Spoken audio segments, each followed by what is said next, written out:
The calm before the storm.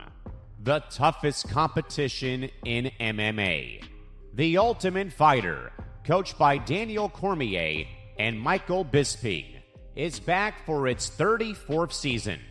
The two UFC legends, guiding 20 up-and-coming prospects across women's strawweight and men's bantamweight through a grueling competition where only one from each division can be left standing by season's end. The show that changed the sport forever, brought it to the mainstream, and produced the champions of tomorrow now enters the Paramount era. Welcome to Season 3 of TUF Enough, a special collaboration of the ETB Network alongside your hosts, Tom Albano and Zan Bando. It's time for the aftermath.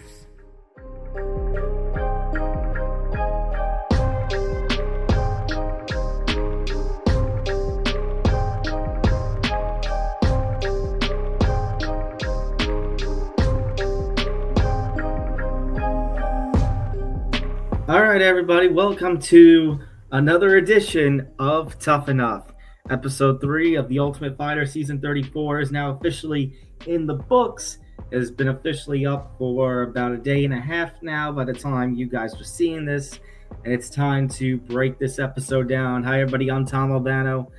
Zan Bando currently on vacation, so I am riding solo this week.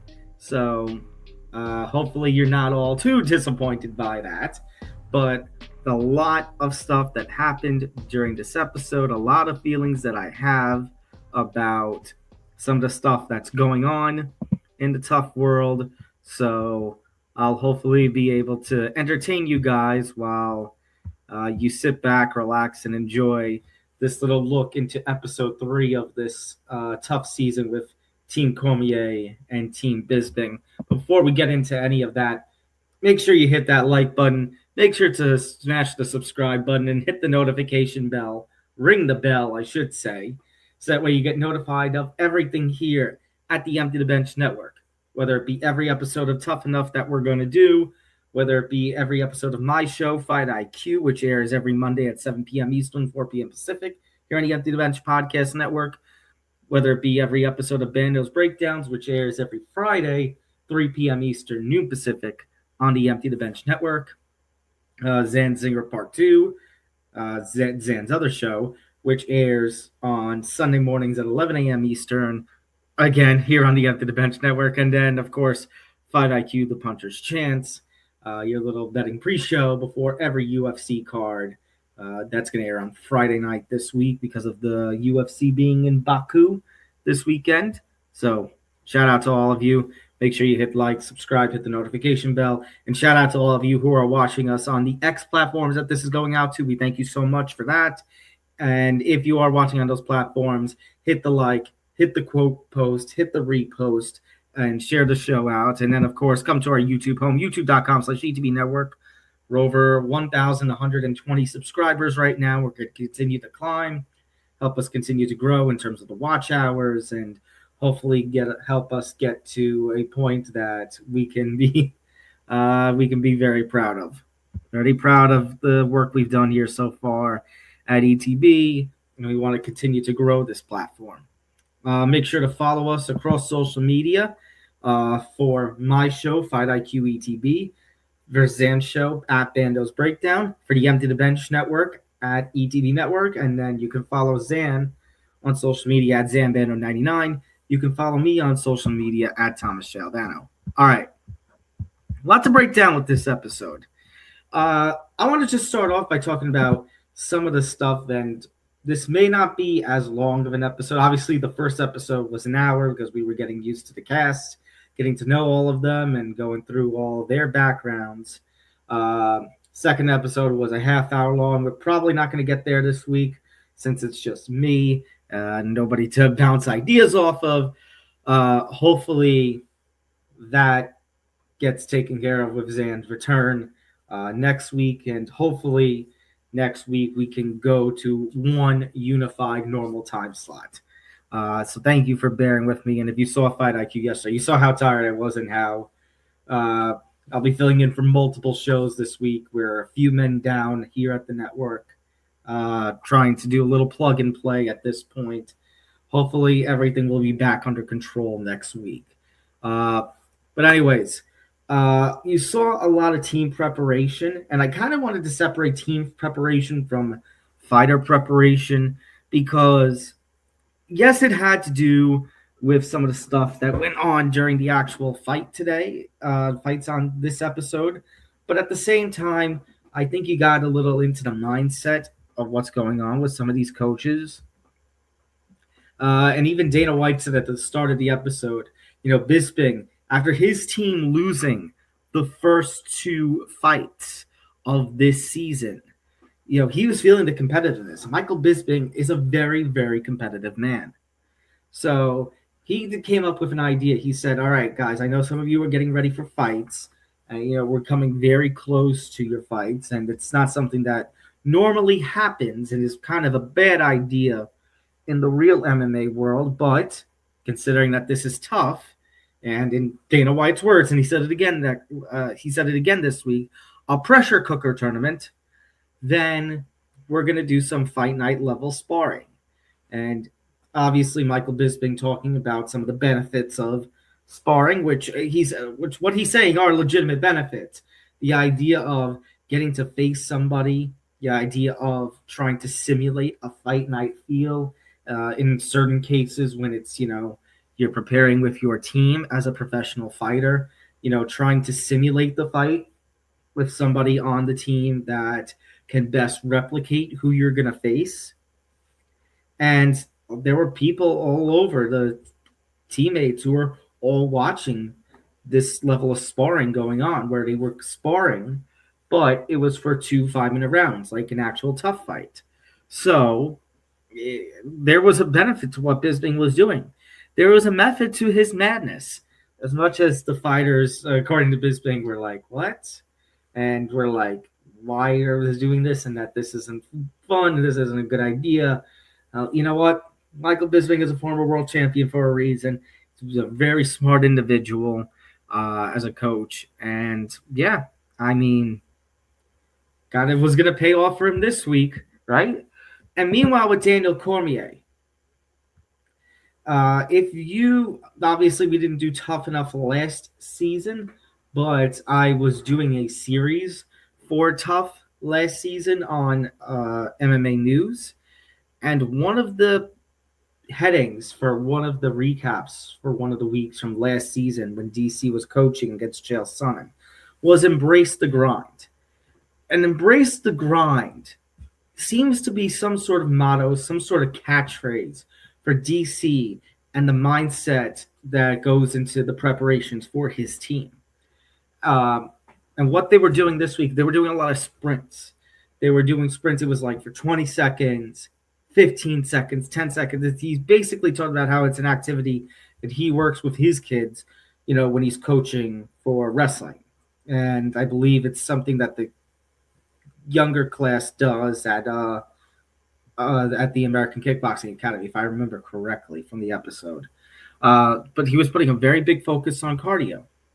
And, it seemed like both coaches were putting an emphasis on cardio because, again, cardio can also be a benefit for what Bisping was doing with the sparring, the idea of testing the cardio. And Cormier was doing that as well, just in a different experience. We're doing actual sprints, like you would do, like any athlete would do, baseball, football, anything like that.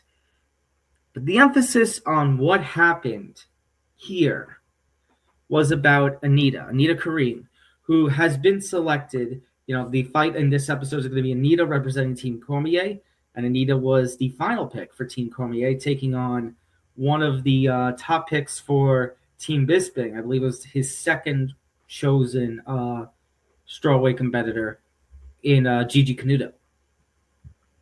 Anita was struggling. Anita was struggling pretty bad when it came to the cardio exercises. And she admitted to DC at some point that, hey, I'm going to throw up. And throw up she did. And then she got right back out there. And it presented a lot of mixed feelings for DC because on one hand, Yeah, major red flag. It doesn't seem like she's in good enough shape. It doesn't seem like she's got, that she's fight ready. But then on the other hand, the fact that she went back out there, that really says something. That really says something about her heart and the determination that she's showing. That, hey, I may not be the biggest dog in the yard, but there is a lot of dog in me. There's a lot of fight in the dog that is Anita. That's what it was kind of showing. And you know what? Credit to her, because it's not easy to do what they're doing, and being able to take a loss, if you will, in terms of that she vomited mid-exercise and then got right back out there. I mean, that's not something that anybody sane would do, right? Which is why I kind of have experience with this, stretching back to one karate class that forever lives in my mind, but that's neither here nor there. But yeah, that was kind of what happened with Anita. It's like, yeah, love it. Credit to you. Going out there, that's a lot of guts and that's a lot of heart. It didn't ring too good, basically, for what was about to happen. Another moment from this week's episode. Obviously, it's been a couple weeks now for the TUF crew during this time period. And so we've seen Dana White give some treats to the Ultimate Fighter cast, especially after the long grinds that they go through. So they showed how the TUF Fighters were welcomed as VIP guests to Power Slap 19. So what I interpreted that was as basically just some big commercial for Power Slap and the 11 billion people that go on to watch Power Slap on a event-wide basis, according to Dana White, correct? Is that the number that we're up to, 11 or 19 billion people or something like that? For all the numbers that they're talking about with that he's talked about in the past with Power Slap. I mean, Chatri, eat your heart out with all the people that he mentions that watch one championship every single event. Just funny to me, I guess. Speaking of funny, we had our first prank of this season. So Team Bisping decided to grab a still of Cormier. Now, some of you might be looking at this headline and saying, what the hell is this? And today I say, number one, you probably did not watch the episode. And then number two, if you did watch the episode, maybe you're not so familiar with this. So the image that they had, the blue team, Team Bisping had, was something from a parody that Cormier did, I want to say 11 years ago now, for the Fighters Only MMA Awards. Fighters Only is a magazine in the combat sports world, which I believe are now called the World MMA Awards. Yeah, the World MMA Awards, which actually is coming up on July 8th. And for a while now, they would have fighters do parodies of certain songs that are pretty, well known, at least during the time period. The songs that are relevant, songs that are within the pop culture, within the pop culture world. Like 2019, I remember they had Ben Askren doing some sort of parody of him with Baby Shark. That same year, they had Tyron Woodley and Randy Couture doing a parody of Old Town Road.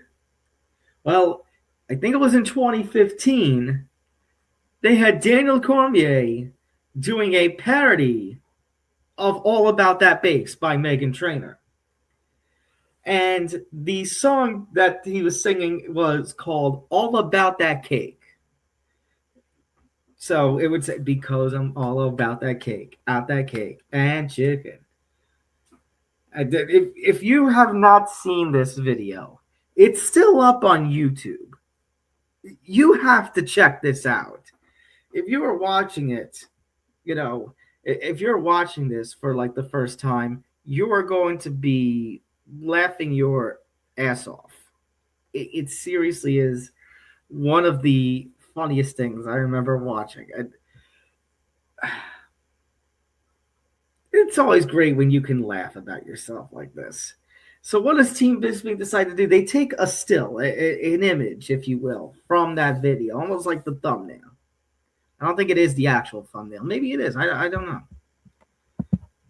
You know what? Now I'm curious. Actually, it just might be the thumbnail. Now I'm actually looking at it. Oh my God! Yes, it is actually the thumbnail. It is the thumbnail from the video. That's great. So all you got to do if you want to see the image that they had, just go on YouTube. YouTube the video. Search the video. All about that cake, Daniel Cormier. You'll see it. So what they decided to do was take the image and they were going to place it in the house. And where did they decide to place it? But they place it right at the weight, right at the scales. So that way when you're trying to check your weight in the house, the thing that you got to see is Daniel Cormier with cake right by him. And it's like when you're a fighter and you're cutting weight and you see Daniel Cormier and you see him looking at this beautiful looking cake. It's like, because you just really wanna bite into it. And it's like, come on. It's like a reminder of what you can't have because you're trying to cut weight because you have a fight. It was hilarious. But apparently Tina Black didn't think it was so funny. And so Tina Black promising all of this revenge and, I don't know, man. DC has made fun of himself for his weight. DC has made fun of himself for his body shape. Hell, the video is DC making fun of himself because of his body shape and his weight. Like, come on, man. And that was when he was a light heavyweight. It was a little much. And maybe that's why we've seen things here with Tina Black completely intensifying. So, a number of things happened. Number one, as I just said, Tina Black took apparently great offense to this prank that the blue team did for DC. According to Tina, the red team, Team Cormier, was a little pissed, but I don't know, it doesn't seem like anyone was more pissed than her. Now, maybe that was just how the episode was edited. Maybe that's just what the cameras caught, but I don't know. But a lot of the girls, apparently, especially those from the blue team, Team Bisping, really, really are not liking Tina Black. And they use some sort of term. I forget what the specific term was, but they basically are calling her an ass kisser. And they have to call her that by a specific term because the way that the TUF house is, Tina Black is only a room or two down from them. So they could hear every single thing. And then apparently what happens is Bisping comes to the house the day of the fight. And apparently what the drama seems to be is that Gigi Canuto tells Bisping about what had happened because Gigi witnessed Tina giving Bisping this warm welcome. Again, I don't know if that's just the cameras and the tough editing trying to depict Tina as this real two-faced kind of individual, or if this is just legitimately what had happened. I don't know.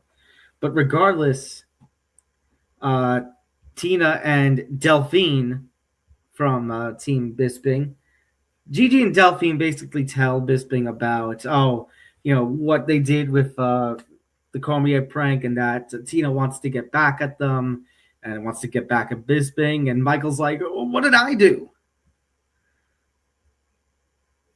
And that ends up resulting in a whole confrontation between Dina and Delphine outside, outside the Tough House pool. The two of them are having this argument. And Dina basically goes to the confessional and she's like, I really hate this BS. So, I don't know, man. Pettiness, pettiness, pettiness. A lot of pettiness around. Let's talk about the fight itself, though. So, Gigi's game plan. Gigi, multiple time jiu-jitsu world champion. One of the more experienced of the girls. Very coachable, very pleasant to Team Bisping. She has a lot of fight IQ. Please don't hit that dislike button. But the strategy is basically to weaken the body and get the fight to the ground because she is great with her jiu-jitsu. And Anita, when they show actually a flashback from the TUF tryouts from episode 1, Anita basically doesn't have any ground game to her. And eventually that evolves into this idea that Gigi is not just great on the ground, but compared to Anita, Gigi is a great all-around and more class kind of athlete. And they even show one of Bisping's assistant coaches, Brady Fink, talking about how Anita keeps throwing the left cross. Anita's a southpaw. And Anita, in her fight preparation video, does talk about how she enjoys being a southpaw and she enjoys throwing the left cross. Anita, on the other hand, obviously the preparation's all about the defending the takedown and preparing for some sort of power that Gigi could throw. And Cormier promotes the idea that Gigi has power to her. And that Anita has power to her. And Anita talks about in her video that she is really comfortable. She has power and she really is comfortable and loves to do striking. So Anita was going to have to do was remove the distance and be able to get it on Gigi and land some sort of powerful shot and stay away from the fence. Anita and the coaching team were going all over the idea of staying away from the fence and turning away from the fence if she ends up in a body lock of some sort. They want to prevent any sort of, exchange, because if Anita can land a solid shot, then maybe Gigi isn't going to do so much striking. And then it's just a focus on keeping the fight on the feet. They even have some side bets made, which goes from the losing coach paying for the team's dinner. And then that evolves into a whole idea where, Bisping says he'll pay for Team Cormier's dinner if Team Cormier gets the win, if Anita beats Gigi. But then it evolves. Instead of DC paying for it. Now, I didn't hear DC say that side of the bet, paying for Team Bisping's dinner, was off. But it kind of canceled itself out because of a bet that Gigi and DC made, where Gigi said, you know what? I'll do you one better, DC. If I knock Anita out, you pay me $500. And DC said, done deal. So there was that, as the two fighters successfully weighed in. And, well, in terms of, in the words of the Impractical Jokers, well, yeah, it happened. And not only did it happen, but it happened in pretty dominant fashion as well.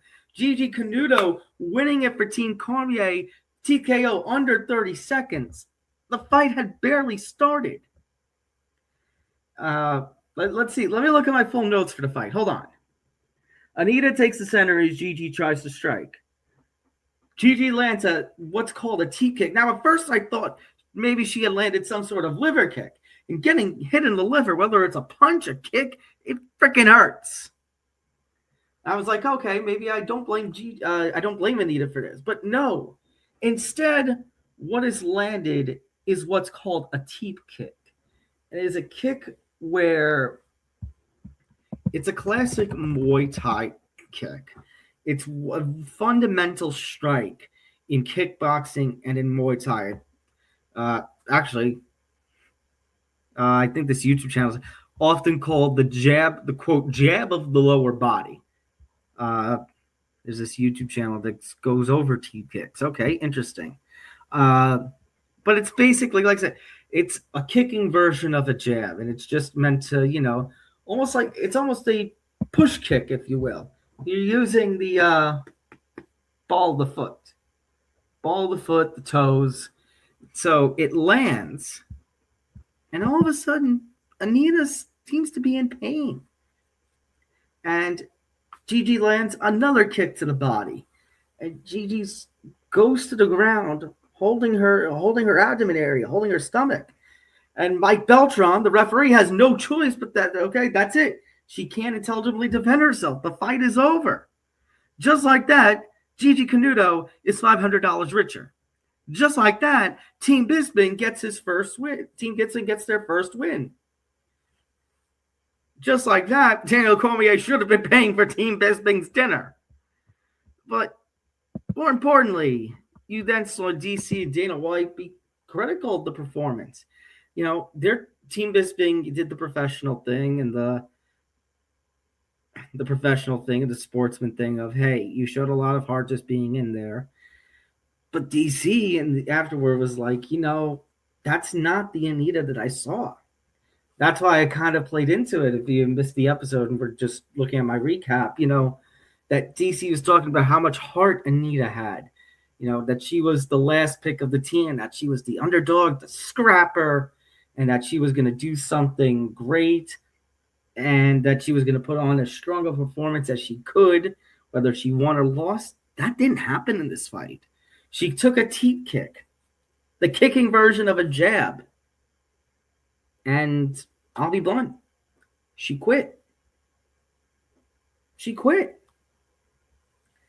And Dana White was talking about how she's not ready for the pressure. Even if she didn't quit, her body definitely quit. And as it turns out, according to Bisping, Gigi was looking at Anita in the house the day of the fight, and she noticed that she was a little soft in the abdomen region. And if you're not ready to bite down on that mouth guard and keep coming forward and continue to breathe and put in a strong fight, you got to be able to do that as a professional fighter. Because those things are going to hurt. But it's up to you to continue on and carry on. And actually, we might just reach the half-hour mark, because now there's something I really got to say. I know Zan has always talked about how this was reminding him of some of these early seasons, especially some of this drama within the house. And as much as some of that stuff is petty, like you see right now with Tina Black and all of that, honestly, we need stuff like that. Because let's be real. I want to be real.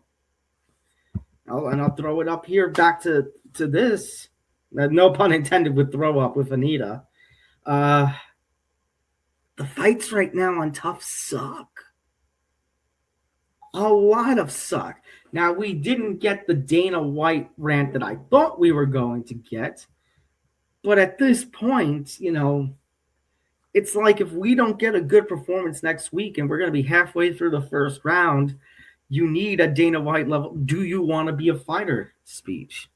Because how is it that we have gotten to this point where the first week's fight was okay, but all we've seen so far is domination, basically. It's not fun to just watch domination. When it's a matter of a couple of strong finishes, I mean, sure. But,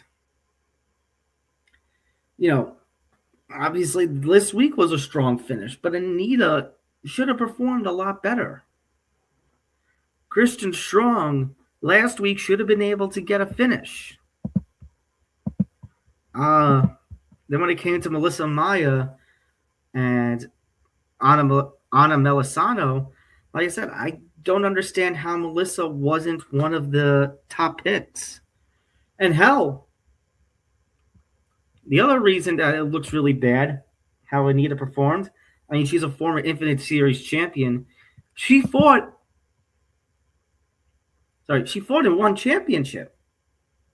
That was a one championship athlete.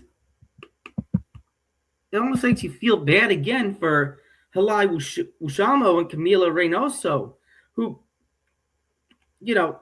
were strong combatants in their own right, 10-1, 9-1.